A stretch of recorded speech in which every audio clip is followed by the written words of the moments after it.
That's started at May 23rd of 2022. There was a motion to adjudicate probation filed. She entered pleas of true to counts 4 and 5. Right here is called laying the foundation. The prosecutor is methodically proving that Devin knew the rules. Because in probation law, ignorance isn't a defense if you've been clearly advised. The strategy? Show the judge this wasn't confusion, it was choice. And that distinction is everything. Does the state have testimony with regard to counts 1, 2, and 3? Yes, the court would like. Yep, I think I would. On that call, Ms. Shakita Cole. Yes, ma'am. Good morning, Ms. Cole. Would you please raise your right hand? Do you swear or affirm the testimony you're going to give in this hearing will be the truth, the whole truth, and nothing but the truth, so help you God? Thank you. Ms. Cole, would you please state your full name for the record? Shakita Cole. How are you employed? I'm employed at Jackson County Adult Probation. And as an adult probation officer, is it your responsibility to supervise an individual on this court's probation by the name of Devin Atkins?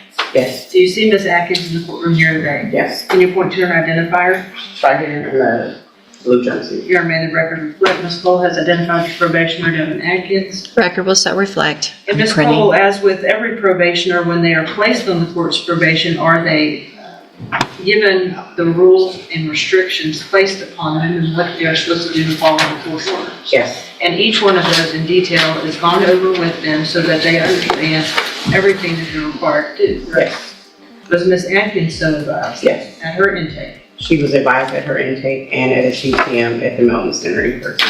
Okay, and describe for the court what a TTM is. A treatment team. Okay, so in your opinion, Ms. Cole, as her probation officer, was Ms. Atkins fully apprised and aware of what she was required to do on probation? Yes. And were in fact a majority of those things intended to help her? Yes. Was she advised that she was to report to the Community Supervision Department when directed by yourself and the court? Yes. And did Ms. Atkins, based on your review of the file, fail to do that on... Right out of the gate, this is standard courtroom procedure, but don't underestimate it. Establishing identity and employment lays the legal groundwork. The prosecution isn't rushing. They're building credibility brick by brick. And when a probation officer takes the stand, that testimony carries weight. Ask yourself, are we about to see a technical violation or a pattern? multiple dates, including but most likely not limited to November 4th of 2024, November 19th of 24, and, and was that in violation of her probation order? Yes. Did you address that with her and inform her it is important to report if you have something coming up you need to let me know? Yes. And did she do that? No. Was Ms. Atkins, as a condition of said probation, ordered to perform community supervision hours? Yes. And to report those to you? Yes. Obviously, if you do not know that she has completed them, even if she has, is that a violation of her probation? Yes. To your knowledge, based on your review of her file and your supervision of her, did she either complete the hours or immediately report to you? Sorry, I'm reading that one. No wonder everyone's looking at me. I was about to say, I know, I was about to, Community service. Well, that is in fact a condition of probation, right? Is it also a condition of probation that she is to report to you as her address and so that you know where she is at all times? Yes. And if she does not do that, is it impossible for you to locate her? That is correct. Did she in fact immediately report to you her current address? No, she did not. Anything else? I know you and I have had a lengthy discussion about her that you feel would be appropriate for the court to know in conjunction with your testimony and your updated PSI. The main thing is her mental health. She refuses to address that. We've made appointments for her with spinal tap and she didn't attend the appointments. She's 100% when she was out unmedicated. So that no is devastating. In revocation hearings, the burden of proof is lower than in a trial, just a preponderance of the evidence. Translation: the state doesn't need perfection. They just need to show it's more likely than not she violated addition. And each missed report is stacking the odds against her. that kind of interfered with her completing her services. And she maintained contact with the victim in the case. So that part, her grandmother was trying to be there for her because of the mental health difficulties. And that's the main thing that we were trying to get her to address. Okay. Can I address something? In a minute. Mr. Lewis, do you have any questions? Hold on, ma'am. You're going to get an opportunity, okay? Mr. Lewis, do you have any questions of Ms. Cole? Just briefly, during your supervision of Ms. Atkins, were you able to supervise her at points when she was on her medication and not on her medication? The entire time she has not been on her medication. So she's been unmedicated this entire time? Yes, sir. Your supervision? Okay. Anything else? Nothing else. All right. Thank you, Ms. Cole. Any other witnesses with regard to the allegations? Based on the testimony,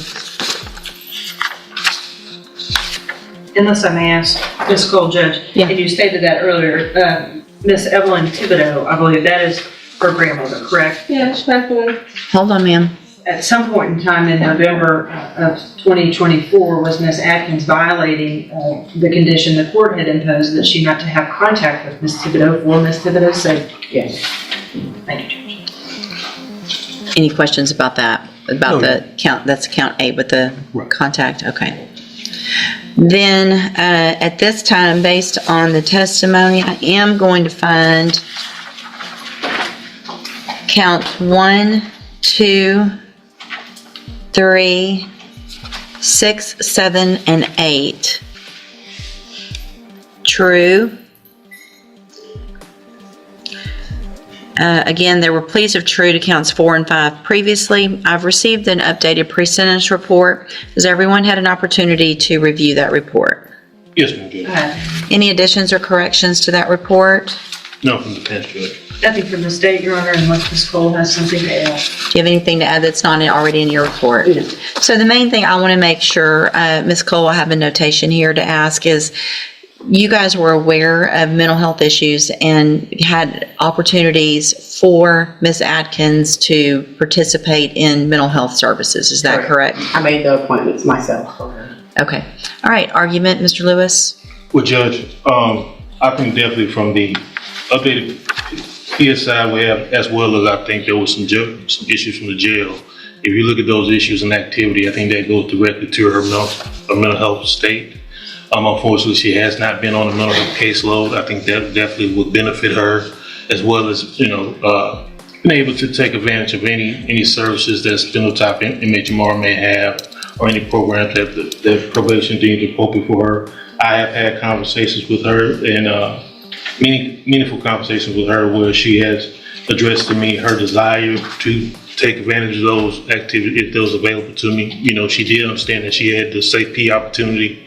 It didn't go well, but I don't think the mental health issues were addressed, mainly just substance abuse at that point.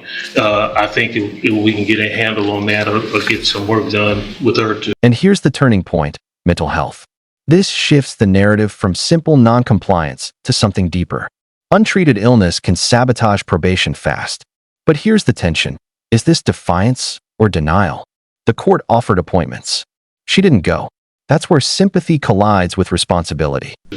Address the mental health issues. I think she would do a lot better in this situation and be able to complete this assessment. I mean, it's hard when Hold on. someone's not taking patients. Well, it sounds like you had appointments that you missed that Ms. Cole made for you. Did she go to regular Safe P or special? Hold on. Special needs. So she's already been to special needs Safe P. So that was a whole 6 months plus aftercare of drug and mental health help. So Ms. Atkins, the problem is you're being given all the opportunities. Yeah, but like I said, I don't know if I told you, I had an appointment in Port Arthur because I cannot get into Bowman. They're not taking new patients. So you had an appointment that Ms. Cole set for you, at least one. How many? Yeah, but it's not for medicine. It's for psycho. I'm not a psycho. I don't have those problems. I mean, some people do that. I don't know. Well, you obviously we don't know what you need because you won't even go do the evaluation. That it sounds like you haven't been on medication that would be what? Evaluation where? At Spinal Top. That's what I'm telling you. That's not. I don't have that. I'm not a psychopath. That is for. It's psychopath. Nobody's saying you're a psychopath, but you have. It's called past program. I'm not a psychopath. That's what That's not what it's called, and that's not the reason it's called that. Okay, if you had gone to your appointment and talked to them, then you would know what that was for. And you would know that it was meant to help you so that you could get on medication, stabilize, and not have the issues that you've been having. I'm going to find that you previously entered your, I'm sorry, Ms. Malfino, did you have anything to add? No, Judge, I think that from my conversation with Ms. Cole, she's been gracious enough to offer to continue to work with her because I think she clearly sees the mental health issues. But as you can see, what Ms. Cole has been having to deal with is how the court has had to deal with Ms. Atkins today, and it's been kind of just this runaround circle. Well, and in addition, I am going to find judicial notice of the court's file. Ms. Atkins was evaluated for competency to stand trial not that long ago. I think it was in January of this year. And I have that report. And the finding is that Ms. Atkins is competent, understands the nature of the proceedings, and is then just really making a choice not to follow through with what programs have been given to you, Ms. Atkins, to try to help you. So at this time, any recommendation as far as, I have one more thing to say. okay, She is not giving me the information needed to follow up with those type of things. okay, well, I don't believe have you. them. I don't believe you. You know, Ms. Cole would never say, go do something and not tell you where to go or help you get there. no, she says she does not have a list of the community service. Not, Oof. When a judge says, I don't believe you, that's catastrophic. Credibility is everything in a revocation hearing. Once the court doubts your word, every explanation sounds like an excuse. At this point, the legal momentum is almost impossible to reverse. Do you think she's being misunderstood, or is the court seeing a pattern? Intaro. I'm worried about your community service. I'm worried about your mental health and the fact that you're not doing what you need to, and you're still contacting the victim, and it's a serious case. And so I got to protect society, unfortunately, because you're not choosing to do the things I that. was gonna die, so I really didn't have much of a choice. Okay. It's my life in jeopardy. I'm going to find that you entered your pleas of true to counts 4 and 5 freely and voluntarily. Again, I'm finding counts 1, 2, 3, 6, 7, and 8 true. Find sufficient evidence to find you guilty, and at this time, find you guilty. Drug test. Don't talk I would over. like to look up. I'm about to sentence you to prison, and how you keep talking over me is about to start adding years onto that. Stop talking. It's just going to get worse. Do you understand? Okay. I'm going to find sufficient evidence to find you guilty, and at this time, I'm finding you guilty of injury to an elderly individual. Sentence you to a term of 5 years.